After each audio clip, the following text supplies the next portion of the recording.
말씀의 제목 같이 나눕니다. 원수 같은 이웃 에돔. 원수 같은 이웃 에돔. 아멘. 오늘부터 이제 오바다서를 같이 나눕니다. 오바다는 장수가 길지 않아요. 딱 한 장입니다. 신약에서 가장 짧은 서신이 있다면 빌레몬서를 우리가 떠올릴 수 있습니다. 근데 이 구약에서 또 유다서도 물론 있죠.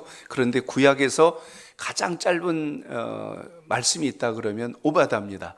뭐 더 볼 것도 없어요. 딱 한 장이에요. 그냥 읽으면 이거 5분 10분 안에 읽을 만한 분량인데 이 안에 담긴 뜻이 참 또 오묘한 겁니다.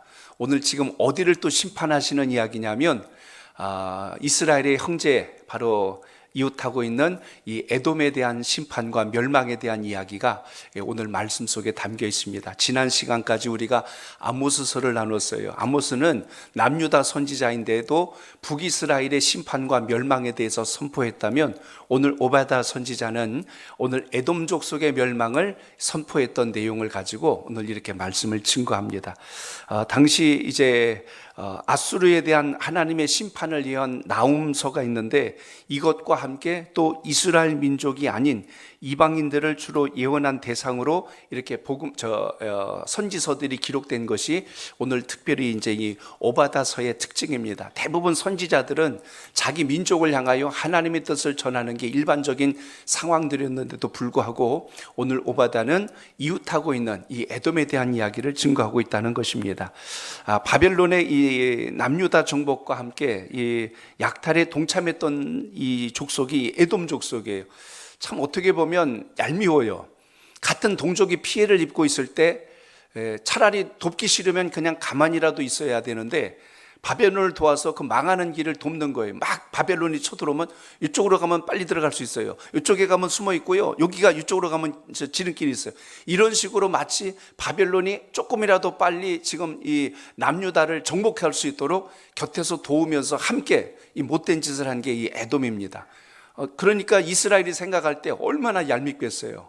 망하는 것도 지금 심각한 상황인데 그걸 돕고 앉아있는 같은 그래도 서로 친하진 않더라도 그래도 이웃하고 있으면서 그 못된 짓을 하고 있는 에돔을 보면 얼마나 밉고 얄미웠을까 하는 생각을 들어봅니다. 여러분 신앙생활을 하던 또 세상을 살던 이렇게 살다 보면 보통 사회생활을 통하여 누구나 공통점이 하나는 꼭 있더라고요. 이야기를 하다 보면 그 사람의 마음속에 아니면 가까운 측근에 좀 가시 같은 사람이 있어요. 내가 다른 사람은 몰라도 이 사람은 정말 천국 가서도 보기 싫어요 하는 사람이 꼭 있어요. 말 안 했지만 있잖아요. 그게 가족 중에도 있을 수 있고요, 이웃 중에도 있을 수 있고, 친족 가운데 있을 수도 있고, 친구 중에 있을 수도 있어요. 두지고 살피다 보면 한 사람 이상은 꼭 나와요. 참 이상하죠? 차라리 남이라면 안 볼 수 있는데 잘 아는 사람이면 이게 참 힘들어요. 가족이고 친족이고 늘 자주 보는 사람이라면 이게 마음에 늘 근심이 되고 염려가 될 때가 있다는 이야기입니다.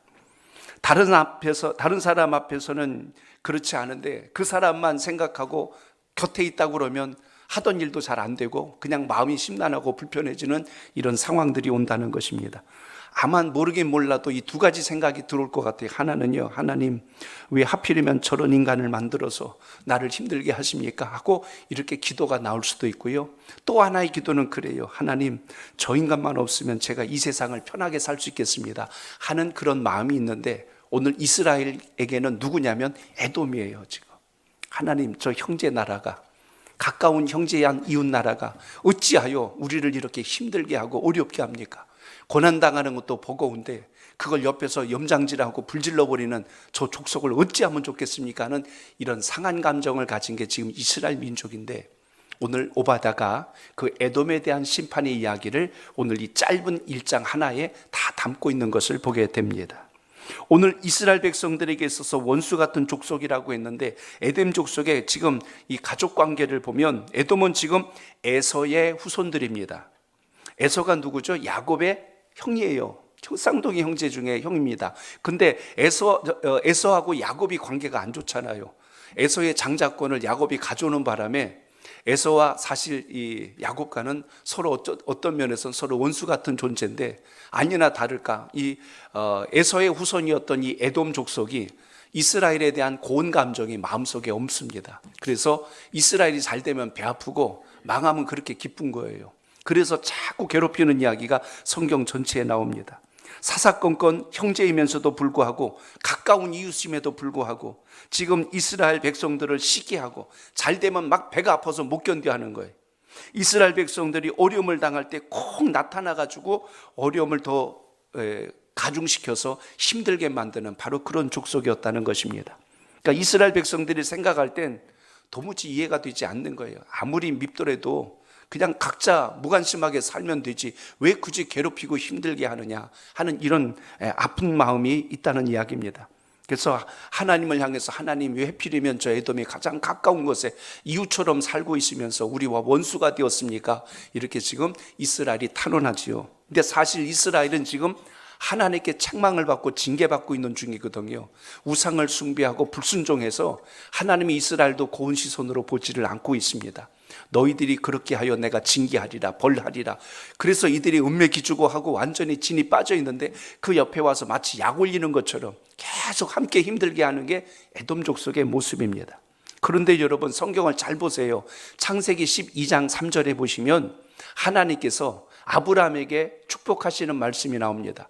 너를 축복하는 자에게 내가 뭐한다?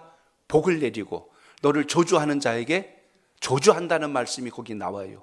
그 말의 의미를 잘 생각해 본다면 하나님의 택한 백성이 잘못할 때 하나님이 징계하시고 매를 드실 수는 있어요. 그런데 하나님이 아닌 제3자가 이스라엘을 힘들게 하고 저주하고 괴롭히는 것에 대해서는 하나님께서 허용치 않으셨다는 이야기를 우리가 봐야 합니다. 그냥 가장 가까운 예로 여러분 집에 자녀가 말을 안 들어서 막 꾸짖고 혼을 내요. 이놈 자식 네가 그래갖고 네가 이마 어떻게 되려고 그러고 막 혼을 내고 있는데 옆에 와가지고 누가 그래요 이놈 자식은 두들겨 패도 싸요 하고 막 같이 주워받고 있다면 부모된 입장에서 어때요? 잘못해도 내가 때려야 잘못한 거지 옆 사람이 와서 주워박으면 그 인간이 밉잖아요. 왜 당신이 왜 개입해서 왜 그러냐 이런 상황이 지금 벌어지는 게 오늘 이 에돔 족속에 대한 하나님의 심판의 메시지가 그렇게 지금 드러나고 있다는 이야기입니다. 그래서 오늘 본문을 통해서 우리 인생의 고난과 어려움을 만났을지라도 그것 때문에 우리가 낙담하거나 어려워하지 말고 혹 가시 같은 여러분 주변에 어떤 그런 인생이 있다 할지라도 제가 좋게 표현해서 인생이지 여러분 입에서 인생이란 말이 나오겠어요? 그 인간 같으니라고 그 못된 뭐 이렇게 나오잖아요. 근데 그런 상황이 온다 할지라도 우리는 철저하게 하나님께 집중하고 하나님을 의지하고 하나님께 소망을 둘 수 있기를 축복합니다. 자, 3절을 읽습니다. 시작. 너의 마음이 교만이 너를 속였도다. 바위 틈에 거주하며 높은 곳에 사는 자여, 내가 마음에 이르기를 누가 능히 나를 땅에 끌어내리겠느냐 하니. 아멘. 하나님 앞에서 이 교만은요 파멸을 자초하는 어리석은 일이라는 것을 우리가 이 대목에서 보셔야 합니다. 이 3절은 지금 에돔 이야기하는 거예요. 에돔이 거주하고 있는 곳은요 그쪽 지역으로 본다면 해발 약 1500m 이상 높은 고지대에 아주 요새를 쌓아놓고 그 안에서 살았어요. 이 정도 되면 적이 쉽게 쳐들어오지 못합니다. 높은 곳에 요새를 세워놓으면 적이 이걸 점령하려면 올라오는 게 다 보이잖아요. 그래서 막아내기가 쉽습니다. 그리고 이런 곳에 요새가 있으면 잘 공격을 못합니다. 포기해. 지금이야 뭐 비행기가 있고 위로 공격하고 뭐 포가 있고 그러지만 당시로서는 높은 곳에 요새가 세워지면 공격할 엄두를 못 내죠. 그러니까 그 안에 살고 있던 에돔 족속들 입장에서는 감히 누가 우리를 건든다고 하고 목이 곳곳하고 거만하고 교만한 그들의 모습을 보게 된다는 겁니다. 누구의 말도 듣지 않아요. 자기 생각, 자기 고집대로 살아가는 족속이 에돔 족속이에요. 겁날 게 없는 거예요. 두려울 게 없는 거예요. 겸손이라고는 눈꼽만치도 찾을 수 없는 그 족속이 오늘 에돔 족속인데 그들이 땅을 차지하고 앉아갖고 모든 것이 자기 마음대로 될 줄로 알고 함부로 교만하게 행동하였기에 오늘 오바다 선지자는 하나님의 뜻을 전하는 것입니다. 너희들이 그 높은 곳에서 바위 틈에 높은 곳에 살면서 이제 모든 누가 우리를 감히 끌어내리겠냐라고 말하는 너희들이요 하고 지금 이렇게 오늘 3절의 소문을 여는 것을 보게 됩니다. 자신들이 생각할 땐 가장 강한 요새 같고 튼튼한 곳에 안전한 곳에 있는 것 같지만 결코 그곳이 안전할 수 없는 것은 하나님은 아무리 그들이 높은 곳에 있든 깊은 곳에 숨든 하나님이 한번 진노의 칼을 뽑아내시면 그 어떤 자도 살아날 수 없다는 것을 성경은 이미 우리에게 말씀하고 있습니다. 그렇기 때문에 오늘 이렇게 거만한 그들을 향해서 오늘 하나님의 엄격하고 근엄하신 그 심판의 메시지는 우리가 어떤 마음과 자세를 가지고 인생을 살아야 되는지 그것을 돌아보게 합니다. 잠언서 16장 18절에 보면 교만은 패망의 선봉이라고 그랬어요. 망하는 길에 가장 으뜸이 된다는 말씀입니다. 거만한 마음은 넘어짐의 앞잡이라고 그랬어요. 그러니까 거만 떨고 살아가지고 복받을 인생은 한 사람도 없다는 걸 성경은 이미 기록하고 있습니다. 지금 잠언서 오늘부터 읽고 계시죠? 오늘부터 시작입니다. 그래서 오늘부터 한 장씩 잠언을 읽으면서 그 말씀과 함께 또 한번 우리의 삶과 신앙도 돌아볼 수 있기를 바랍니다. 이 사람은 누구나 존귀하고 인정받는 것을 원하지 무시당하고 깔아뭉기고 그리고 피해 입는 것을 원하는 인생은 한 사람도 없습니다. 그렇기 때문에 오늘 이 에돔 족속 같이 자기들은 스스로 높이고 우리를 상대할 자가 없다고 거만하게 행동하는 그것에 대해서 오늘 이 오바다 선지자는 하나님의 뜻을 지금 전하고 있는 것을 보게 되는데요. 시편 75편 6절로 7절에 보면 거기 이런 말씀이 나옵니다. 시작. 물은 높이는 일이 동쪽에서나 서쪽에서 말미암지 아니하며 남쪽에서도 말미암지 아니하고 오직 재판장이신 하나님이 이를 낮추시고 저를 높이시느니라. 아멘. 인간의 높고 낮음은 하나님 손에 있는 것이지 요새가 튼튼하다고 그게 강한 게 아니라는 겁니다. 내가 권력이 있고 재물이 있고 세상에 명예가 있고 권세가 있다고 천하를 호령할 듯한 그런 힘이 있다고 착각하면 안 된다는 겁니다. 모든 이 땅에 우리에게 입혀주신 권세와 권위는 위로부터 내려온 하나님의 섭리란 걸 생각하고 하나님이 여러분에게 남과 달리 더 할 수 있는 능력과 힘을 주셨다면 그것으로 섬기며 나누며 하나님의 영광을 이룰 수 있는 믿음의 사람 되시길 축복합니다.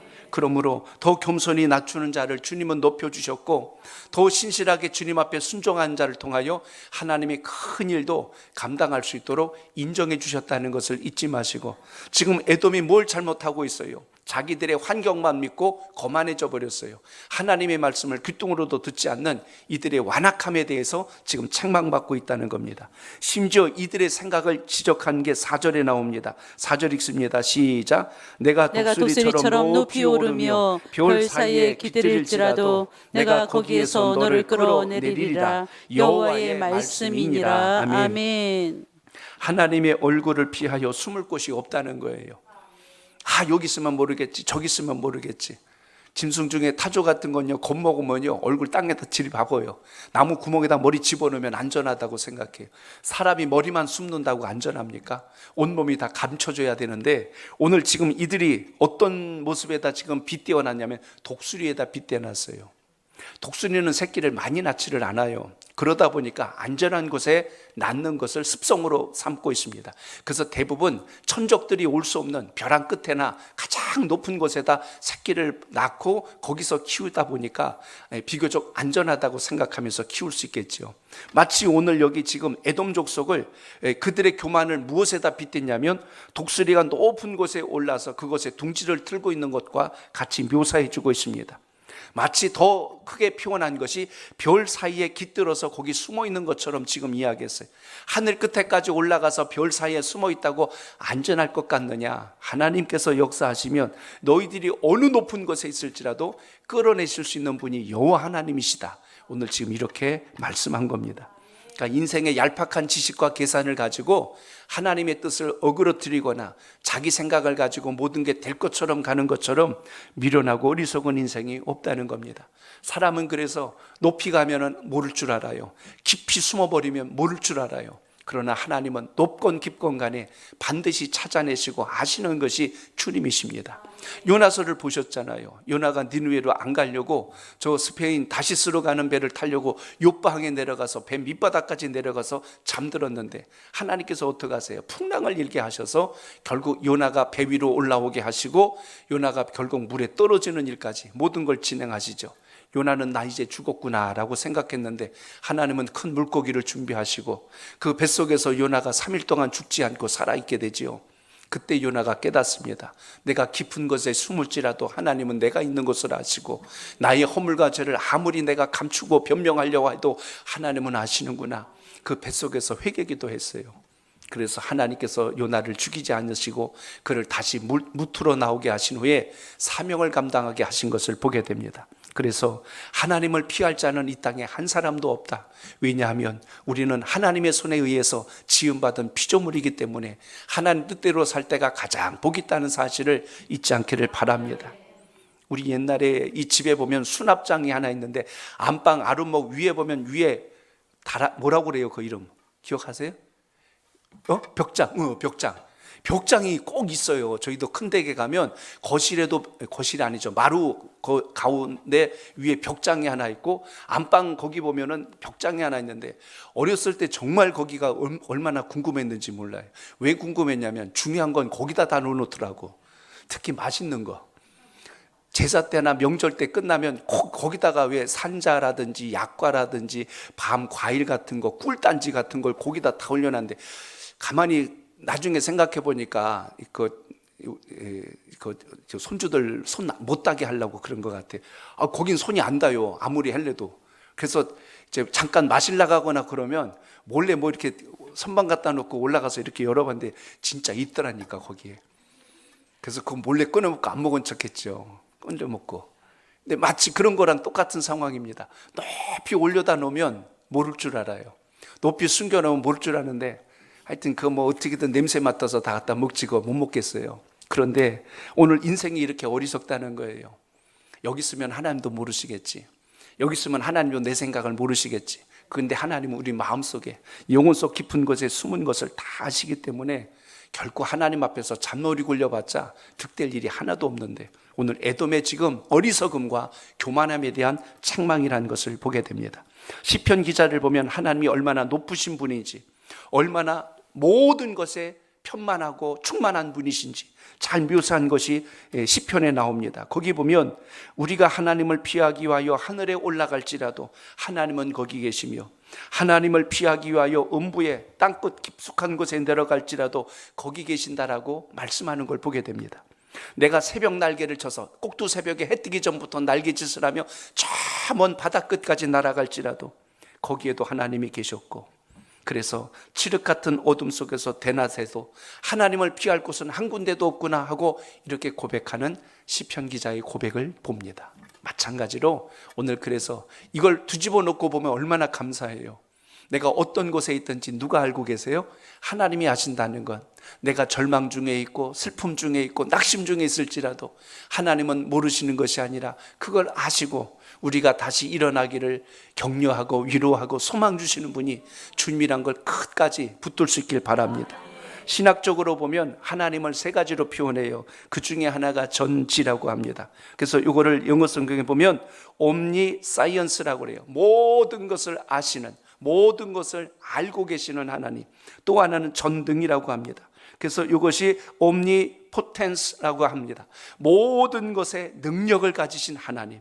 또 하나는 넓게 계신다 그래서 편재라는 단어를 신학적 용어로 씁니다. 편재라는 것은 omnipresence라고 하는데 하나님은 아니 계신 곳이 없다. 그러니까 모든 것을 하시고 모든 것에 능력을 가지시고 시공을 초월하여 계신 하나님.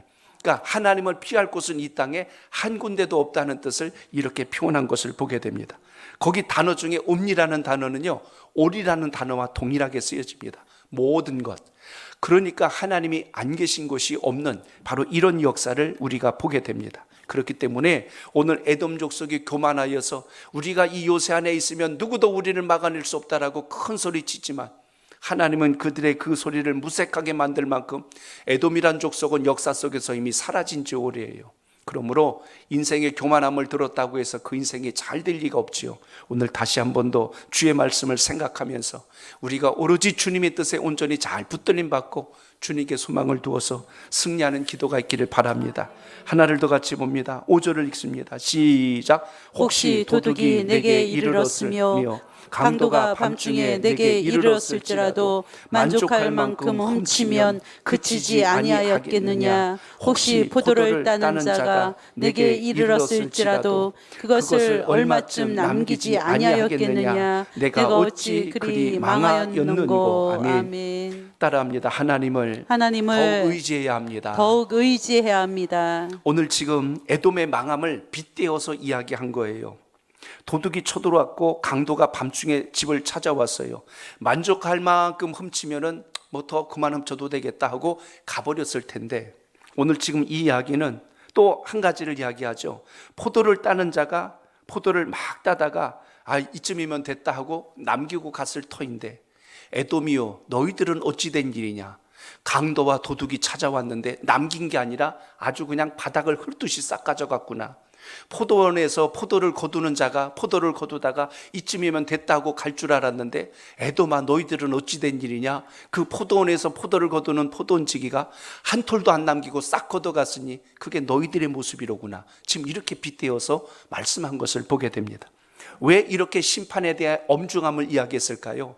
에돔은 하나님에 대한 기대치가 눈꼽만치도 없었어요. 그냥 자기들이 다 잘났어. 자기들이 다 똑똑했어. 그러니까 하나님에 대한 두려움도 하나님에 대한 경외함이 전혀 없는 이들에 대한 심판의 메시지가 오늘 말씀 속에 있는 것을 봅니다. 통상적으로 강도나 도둑이 다른 사람의 것을 훔치거나 빼앗을 때도 만족할 쯤 되면 그만한다는 이야기입니다. 오늘 이야기를 그냥 만든 말이 아니라 지금 이스라엘에는 율법으로 정한 법이 하나 있지요. 룻기를 통해서 여러분은 잘 아실 겁니다. 밭을 가진 자가 농사를 짓고 추수할 때가 되면 바닥에 남은 벼 한 톨까지 싹싹 긁지 않고 내버려둬요. 왜냐하면 나그네, 과부, 그 다음에 어려운 사람들이 그걸 주워 다 먹을 수 있도록 일부러 다 흘려서 두게 하는 것이 율법으로 정해진 겁니다. 이게 당시의 사회복지제도예요. 지금은 이제 세금을 걷어서 어렵고 힘든 분들에게 이렇게 나눠주듯이, 그때 당시에는 농사할 때 법으로 아예 정했어요. 바닥까지 싹싹 긁지 말고 남겨둬라. 그렇게 해서 어려운 사람들이 나눌 수 있도록 하라. 그런데 에돔 족속은 지금 어떤 상황이냐면, 강도나 도둑이 찾아와도 아주 그냥 뭐 씨알 하나 남기지 않고 싹 가져가 버리겠다는, 바로 그겁니다. 얼마나 두렵고 얼마나 떨리는 말씀이에요. 제가 베델할 때 전에 그런 말씀 드렸을 거예요. 어느 신혼부부 집에 도둑이 들어왔어요. 밖에서 덜그덕 소리 나니까 그래도 명색이 남자가 도둑이 오면 막아내야 하잖아요. 여보 큰일 났어. 밖에 도둑이 왔어. 그랬더니 남편이 그러더래요. 밖에 왔어? 이놈이 도둑 오늘날 들어오게만 내 가만두나 봐라. 팔을 막 이렇게 걷는데 이불 속에서 걷고 앉았는 거예요. 그래서 좀 있다가 들어와가지고 포덕포덕 또 소리가 나니까 여보 들어왔어. 그러니까 이놈의 도둑놈의 새끼 훔쳐가기만 해봐라. 그러면서 또 그냥 팔을 또 막 이러고 있는 거예요. 조금 있다가 문을 쓱 열더니 나가더니까 여보 도둑 나가잖아. 빨리 잡아야지. 그러니까 이놈의 도둑놈의 새끼 다음에 또 오기만 해봐라. 그러고선 앉았대요. 말만 앞서면 무슨 의미가 있어요? 오늘 여기 지금 본문에 등장하고 있는 에돔 족속이 우리는 괜찮아, 안전해, 아무리 자기 입으로 떠든다 할지라도 하나님의 진노하심과 심판의 칼이 떨어졌는데 결코 이들이 살아날 수 있을까요? 도둑이 쳐들어왔고 강도가 쳐들어왔고 포도원지기가 포도를 거두는데 대부분 율법에 의하면 남기는 게 통례적인 관례인데, 너희들은 어찌하여 하나도 남김없이 모든 걸 빼앗겼느냐. 하나님이 심판하시겠다는 말씀입니다. 그렇기 때문에 하나님 앞에 범죄한 자는, 그래서 하나님 앞에 회개하지도 않고 돌이키지 않는 자는 결코 하나님의 자비와 긍휼을 기대할 수 없다는 사실을 오늘 말씀을 통하여 우리가 발견하게 됩니다. 결국 하나님의 심판은 어느 작은 부분적인 것이 아니라 그 민족 전체에 대한 심판의 칼을 드신다는 것을 오늘 이 오바다서를 통해서 기억하면서, 악한과 불의한 길은 결코 하나님 앞에서 복될 수 없다는 걸 기억하시고, 철저히 주님을 의지하고 신뢰하지 않고서는 살아날 수 없다는 것을 기억하며, 오늘 이 시대에도 우리가 신앙한다고 입은 고백하지만 정작 우리의 마음과 생각이 주님의 뜻을 반대하고 가고 있다면 그것은 복을 받는 길이 아니라 축복의 구경꾼 될 수 있어도 누리는 자가 될 수 없다는 것을 잊지 말고 믿음의 자리에 서시길 축복합니다. 잠언서 3장 5절에 보니까요, 너는 마음을 다하여 여호와를 신뢰하고 내 명철을 의지하지 말라고 말씀합니다. 그래요. 마음을 다하고 여호와를 신뢰하고 내 똑똑함을 믿지 말자. 하나님의 뜻을 신뢰하자. 오늘 이것이 신앙적 의미요 여러분의 삶의 지혜란 걸 잊지 말고 이 은혜가 함께 하시길 바랍니다. 이제 한 절만 더 같이 봅니다. 8절 읽습니다. 시작. 여호와의 말씀이니라. 그날에 내가 에돔에게 지혜 있는 자를 멸하며 에서의 산에서 지각 있는 자를 멸하지 아니하겠느냐. 아멘. 이스라엘에게 가시와 같은 존재였던 에돔의 멸망을 지금 오늘 오바다를 통해서 증거하면서 8절이 말씀합니다. 나 여호와가 말하노라. 그날에 심판의 날입니다. 내가 에돔에서 지혜 있는 자를 멸하며 그들이 똑똑하다고 하고 모든 걸 능하다고 하는 자들을 부끄럽게 하고 완전히 어리석게 만들어 줄 것이며 에서의 산에서 지각 있는 자를 멸할지라. 그들이 가장 높은 곳에서 안전하다고 하는 그들의 요새 안에 있을 때에도 그들이 모든 것을 해박한 지식을 가졌다는 자들을 완전히 진멸하여서 존재하지 못하게 만드시겠다고 오늘 말씀합니다. 알고 보면 에돔 족속이 똑똑한 게 아니라 어리석은 거예요. 하나님 앞에 돌아오고 회개하고 말씀 앞에 엎드리면 하나님께서 이들도 살리셨을 겁니다. 그런데 완악한 마음을 돌이키지도 않았고 하나님의 말씀을 들으려고도 하지 않기 때문에 결국 이들은 무너지고 망했다는 사실을 보게 됩니다. 세상에서 아무리 학문적 지식이 많다 할지라도 학교 다닐 때 보셨잖아요. 공부 잘하는 아이가 사회 나온다고 다 잘하는 거 아니에요. 학교 다닐 때는 공부도 지지도 못하고 맨날 그냥 구박이나 받고 그랬던 애가 나오는데 그 사업수단이 대단한 거야. 일은 또 얼마나 또 잘하는지 몰라요. 그랬고 공부 잘하는 친구 만나가지고 그랬대잖아요.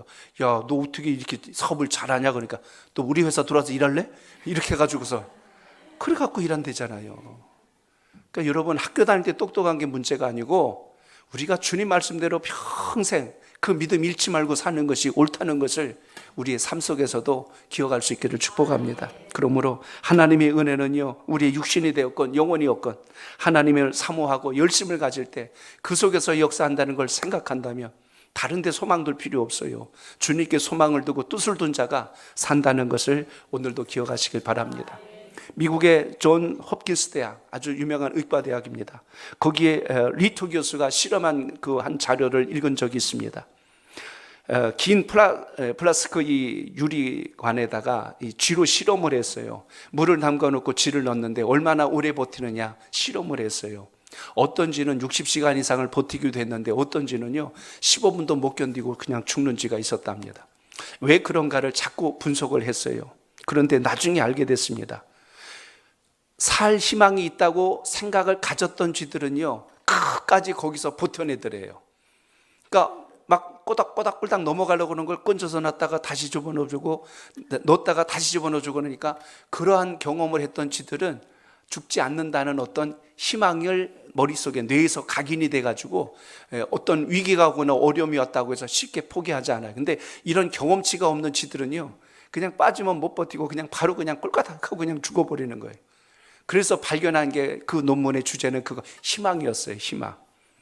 동물들도 작은 생물들도 살아야 되겠다는 희망이 있다면 쉽게 포기하지 않는다. 인생을 살면서 우리가 놓지 말아야 될 중요한 게 하나 있는데 우리가 희망만 놓지 않으면 아무리 세상이 힘들고 어려워도 살 수 있다라는 그 주제의 논문을 발표하게 됩니다. 여러분 아마 이 스위팅이란 분이 썼던 유명한 이 글을 기억하실 겁니다. 사람이 40일을 먹지 않아도 살 수 있고 3일 동안 물을 마시지 않아도 살 수 있으며 8분간 숨을 쉬지 않아도 살 수 있고 그렇게 살 수 있다. 그러나 희망이 없이는 단 1초도 살 수가 없다라는 말을 남깁니다. 우리가 지금 살아가는 이유는요 조금 힘들고 어려워도 희망이 있기 때문에 삽니다. 뭔가 기대하는 게 있기 때문에 살고요 바라는 것이 있기 때문에 살지 기대치가 소멸되는 순간 삶의 의욕은 완전히 제로가 돼버립니다. 그렇기 때문에 오늘 이 귀한 예배를 드리면서 하나님의 백성들이 하나님께 책망을 받으면서도 여전히 그들이 넘어지지 않았던 이유, 오늘 지난번 우리가 아모스서를 통해서도 보셨겠지만 하나님은 책망하시면서도 마지막에 희망의 끈을 놓지 않으셨어요. 너희들 내가 이렇게 벌할 것이다, 책망할 것이다. 그러나 내가 너희를 이렇게 다시 일으켜 주리라. 하나님은 계속 희망의 메시지를 주셨어요. 이사야서를 보면 위로의 메시지가 끝을 맺고 있고요 모든 선지서를 보십시오. 공통점이 그거예요. 하나님이 진노하시고 벌을 내리시다가도 마지막에 보면 사랑의 손을 놓지 않고 계신 거예요. 그렇기 때문에 오늘도 이 귀한 예배를 드리면서 우리가 잊지 말아야 될 것이 있습니다. 하나님이 두렵고 무서운 분이 아니라 하나님 은혜 안에서 내가 뭘 붙들고 가느냐가 중요하다는 걸 기억하시고 다시 그 은혜 안에서 믿음의 중심을 잘 세우고 승리하는 우리 모두의 신앙이 되시길 주 이름으로 축복합니다. 새 달을 또 하나님께서 우리에게 허락하셨습니다.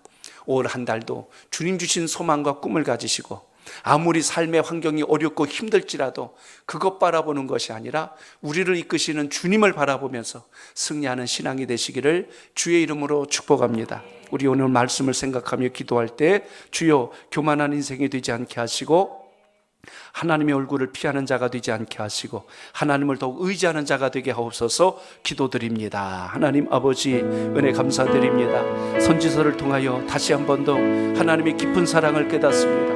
우리 인생을 구별하여 주시고 하나님의 나라 주의 영광을 위하여 구별된 백성으로 삼아주심을 감사드립니다.